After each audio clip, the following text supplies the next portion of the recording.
and welcome back to Carry On Baggage. New year, new country, new hair. This is a look I like to call, it's impossible to maintain hair color when you're living at the beach. Welcome to the first video I'm shooting from our new place in Sayulita, Mexico. Today, I thought it would be fun to do a meal prep video. I've been on kind of a big cooking kick ever since we started introducing Ezra to solid foods. And like everything, I'm a planner. And so I got really into the meal prep part because I love making efficient processes that I can then share with you guys. Now, when I say meal prep, I'm not talking about prepping entire meals start to finish for the entire week. What I do is I prepare a bunch of key ingredients ahead of time so that when I do the cooking later, it's super easy and super fun. So in this video, I'm gonna show you guys what I do pretty much every time I meal prep. It's roughly 25 ingredients. It takes about 90 minutes and it makes roughly about 15 to 30 different types of things that you can eat throughout the week. There's also a whole planning overhead process, including obviously grocery shopping and looking at what's in my fridge, how often we're gonna be home. I'm gonna skip that part completely and go straight to the meal prep because that's the most fun and inspiring part to watch. I eat everything, so these recipes include meat, dairy, and carbs. My nutrition philosophy is basically be kind to yourself and enjoy the food you're eating. And there's basically three things I kind of follow. One, I'm terrified of processed food. I've watched too many documentaries. Two, I don't like going overboard on sugar. I don't like any of the recipes to have bread doing most of the heavy lifting. And three, and most important, I do not believe in taking shortcuts when it comes to food. If you're gonna eat cream cheese, just eat cream cheese. None of that low fat or light. I also just don't trust whatever weird stuff it is that they put in, like sugar-free stuff. So if you're gonna do it, just go all the way. As an ex-ballet dancer and somebody who just gained and lost 50 pounds while I was pregnant, my relationship with food has been all over the spectrum. So the TLDR on these recipes is basically food that makes your body happy and sparks joy for you to eat. Okay, I didn't mean for that to turn into a big diatribe, but I am very passionate about this subject. Okay, let's get started. Okay, first things first, we're going to get some water boiling, and this is going to be to make cashew cream. This was one of my favorite things that I learned how to make in the last year, and I've never been like a nut butter type girl or somebody that makes a ton of stuff from scratch, but I did fall in love with making cashew cream, and I'll show you. It's super easy and delicious. You can also soak cashews overnight in room temperature water, but it needs to boil for roughly 10 minutes, so I usually do it as part of my meal prep. Okay, while those are boiling, we're going to chop some sweet potatoes. I leave the peels on because there's a lot of vitamins and nutrients in the peels, and also I'm lazy and it's a lot less work. And then we're gonna season with some olive oil. This is garlic powder and a little bit of salt and pepper. Mix it all together. And then we're gonna put it in the oven at 425 for 45 minutes. By about now, your cashews should be ready, so you're gonna rinse and drain them, and then we're gonna let them sit. And we're rinsing them here to get sort of some of the bitter taste off of the outside of the cashews. Next, we are going to start making some quinoa, and I like to make it with a little bit of bouillon. Quinoa is really good for you, and I use it as my standby like base carb over rice or couscous because it's a little bit healthier, but it has to be super, super soft, or I feel like it tastes too healthy if there's any crunch in it for some reason. I let it boil for a super long time. Okay, once that's boiling, we're going to get a blender out and start on our cashew cream.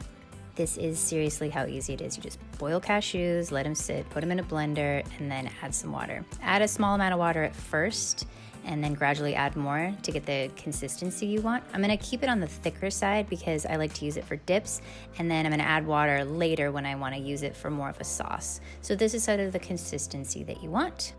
Okay, I'm gonna make two different sauces, and both of them are gonna have a base of lemon juice and garlic, which helps to neutralize the bitterness of the cashews. The first sauce is gonna be a chipotle sort of Latin-inspired sauce. It's really good on anything with ground beef, breakfast burritos, stuff like that. We're gonna start with some lemon and garlic. Then from there, I'm gonna add some hot sauce. This is actually a ginger sriracha sauce. It's super yummy. Some smoked paprika, cayenne pepper, a little bit of cumin, and then we're going to stir it up. The second sauce is a rosemary miso sauce. Again, we're gonna have lemon juice, garlic powder, and nutritional yeast to start. Then I'm gonna add a little bit of rosemary from my garden, and some Dijon mustard and some miso paste. Stir that one up. All right, at this point, the quinoa should be done. I do use plastic containers here. If you're not nomadic, I highly recommend the Pyrex Snapware containers. It's one of the things I really miss about having my own kitchen. Since you can't travel with them and they're way too expensive to rebuy every time we move, I unfortunately have to use plastic, which is not ideal, but it is what it is. Next, we are going to make some ground beef. This is the one meat thing that's in my meal prep. I like to have it for easy access to protein, and although there's a lot of healthier ways, I could use ground turkey or tofu. I just really effing love ground beef. How satisfying is it to watch ground beef cook? I season this with a tiny bit of garlic, salt, and pepper, but mostly I just leave it plain.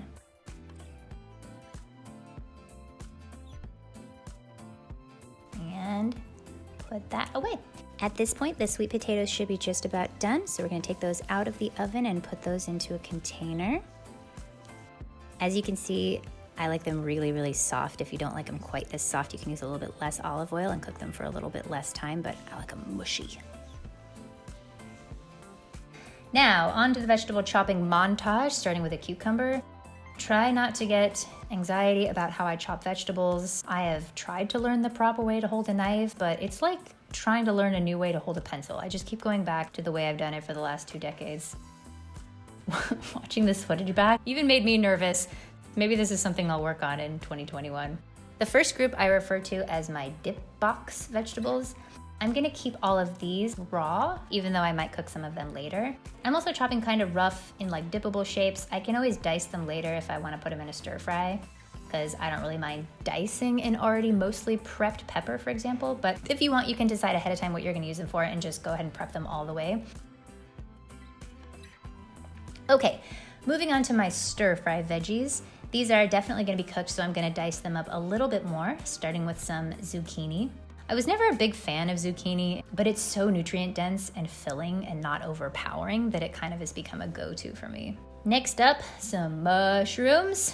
Yes, I take the stems out. I only recently learned from watching other cooking videos that people leave the stems on, and that's weird. Mushrooms are my favorite thing to chop. They are so squishy and satisfying.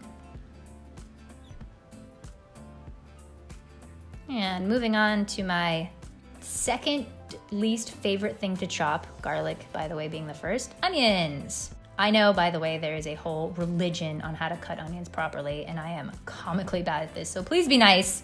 I know you're supposed to like horizontally cut and then vertically so they're all the same size and cook evenly, but I prefer to get massively uneven slices in a pile and then just hack away at them. I hate onions so much. One really satisfying part of meal prep for me is having done this a bunch of times, I know exactly what food goes into what container with almost no wasted space. It took me a while to get that right and like buy the correct combination of containers, but now that I've figured it out, it just feels like there's one less decision to be made, and that makes it just the tiniest bit more relaxing, which is always good. Last up, I prep some toppings. I always use green onion and feta cheese. Feta, by the way, life hack, put it back in the feta container, just chopped. Here we are prepping the green onions using kitchen scissors. I love prepping vegetables with scissors. And this goes really well on top of savory dishes. Okay, last topping is nuts. What I'm doing here is all of these piles are the last remaining handful or two of whatever nuts I have laying around in the kitchen. So what I'm gonna do is chop these up super fine, add a couple of other nuts and seeds that are kind of superfoods, and make myself a little nut toppings jar. So I've got some leftover hazelnuts, some walnuts, some pine nuts, and some pumpkin seeds. And then I'm gonna add some flax, some chia, lots of chia seeds, a little bit of cinnamon for some flavor, and then last week's remaining nut mix, and then I'm gonna shake it all up.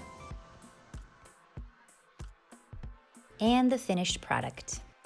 With everything prepped, you can make a lot of different combinations of stuff, but I'm gonna show you kind of 2 main categories of types of meals that I make with this. The first is a snack plate, so I'm just gonna get out the dip veggies and the chipotle cashew cream.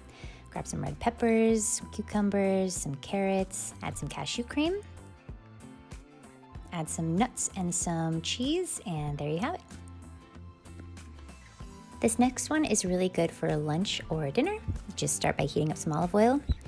Add some of the zucchini, the mushrooms, and the onions, everything from the stir fry box, and saute those. Add some of the ground beef. You can also add sweet potatoes or any of the other vegetables that you prepped.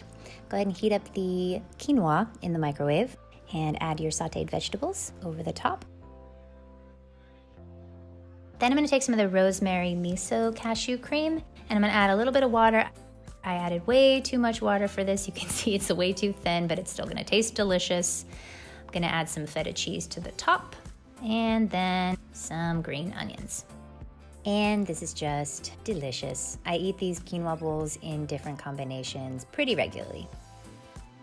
Thank you guys so much for watching. Whenever I watch meal prep videos, I get super inspired and have to go cook something, so I hope that did the same for you, or at least you got a couple of new ideas maybe. This whole meal prep ritual, it's really helped me, especially as a working mom who has very little willpower when I am hungry, but also is now entrusted to maintain the nutritional well-being of another human being. I have a whole other process on the actual meal prep planning, so if you're interested in that, come hang out with me in the comments and let me know. And then smash that like button. I'm just kidding, please don't do that. Calmly click it if you enjoy it, or don't. Either way, I will see you in the next video, and happy 2021. Can